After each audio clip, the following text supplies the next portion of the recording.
You're listening to the Curious About Cannabis podcast.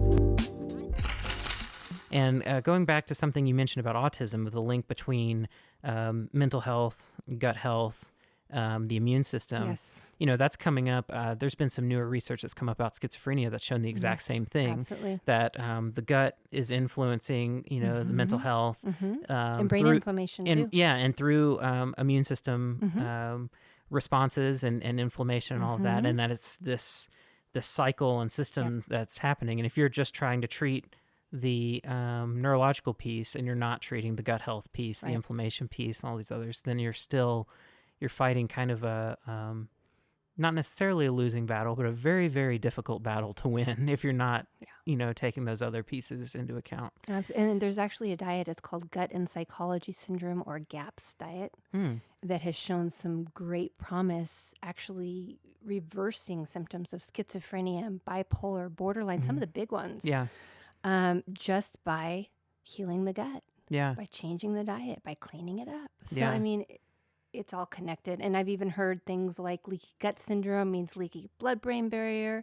So they're very closely connected. I think there's two closely connected systems in the body, to be honest. And then, of course, 70 to 80% of the immune system resides in the gut. So there's that connection. Yeah.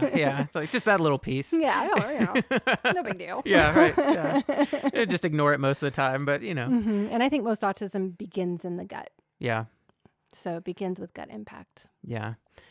Well, it'll be interesting to see how science progresses in that regard, because autism is one of those things that it's sort of going through such an overhaul in how it's characterized. Absolutely. And bipolar is also like that. I mean, a lot of things. Fibromyalgia is another good example of it's such spectrums of exactly. everything. They are spectra, and they're not a single thing. And we have to be careful when we talk about medical conditions that we recognize that actually when we're using a single phrase to describe a condition, we're actually talking about like a whole host of whole spectrum of different symptom presentations and absolutely states of being. Yeah, that individualized approach is so important.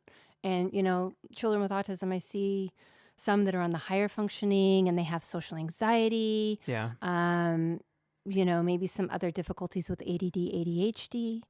Well, that approach is going to be probably CBD focused versus a child that is in full on crisis and they're self-injurious and they're biting themselves or they're smashing themselves in the head and having to wear a helmet, or, destroying the home, or they can't go out of their home because of their sensory defensive,ness and too much noise, too many crowds, too much light, and they melt down. So when we're looking for that sensory deafening, when we're looking for that piece, THC tends to work better.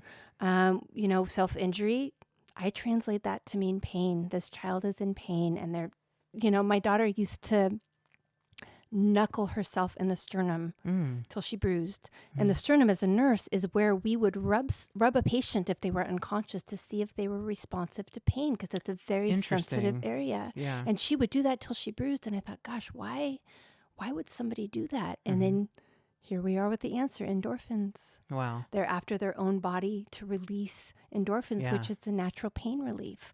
So, and that has held true for so many of my clients. We get them on a good pain solution with some THCA and some THC, and the self-injurious behaviors recede. Yeah. So, it's really, the approach is very individualized for these kids. And learning to read that language. Absolutely. That's a really interesting piece to bring up of, you have to figure out what's being communicated that can't be communicated directly. And most of the kids with self-injurious behaviors are nonverbal or limited verbal. They can't express their needs. They can't tell you what's happening. And knowing most kids with autism have brain inflammation, can you imagine the headaches they must be having? Yeah. This explains why these kids are knuckling themselves in the head. Yeah, just trying to get something to happen to change. Yeah, there's some profound videos like on YouTube. If you look up the Zartler family, they have a daughter with autism and CP, and they're in Texas, and they've been using THC inhaled in a vapor machine for her. And it's the only thing that will stop her beating herself in the head. Wow. And you see the videos, you see her beating herself up, and they give her a puff off the vape, and then she's just calm and happy, and she's in her chair, and it's all good. So it's amazing what it can do for these kids and these families. Yeah.